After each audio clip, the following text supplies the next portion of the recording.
Welcome everyone to week 1 of drone videography. I'm excited to get started with you all. This week we'll be diving into essential safety practices, setting up our drones for filmmaking, and getting familiar with the tools you'll use throughout the course. Drone videography has revolutionized the way we capture visual content. From breathtaking aerial shots in movies to real estate property tours and event coverage. In this course, drone videography is not just about flying a camera in the sky. It's about combining skilled piloting with artistic storytelling. Students who already have intermediate flying experience will take their skills further to create professional-looking videos. We'll be using 4K camera drones and others throughout the course. These platforms will let you explore both smooth cinematic filming and dynamic first-person view flying.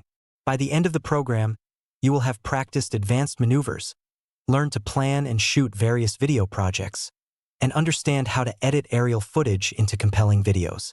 Most of this course is practical. In each class, we will first discuss or watch examples of a concept, then spend the bulk of time flying to practice that skill.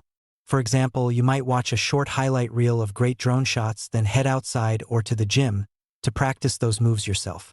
Because drones can be dangerous if misused, we'll be emphasizing safety from day one. You'll learn the do's and don'ts of drone operation before taking off. Week 1 is foundational, covering the laws that govern drone use, the critical safety procedures for any flight, and even some basic indoor flying practice to get you comfortable with fine control. Let's begin by understanding what rules you must follow as a drone pilot in the US.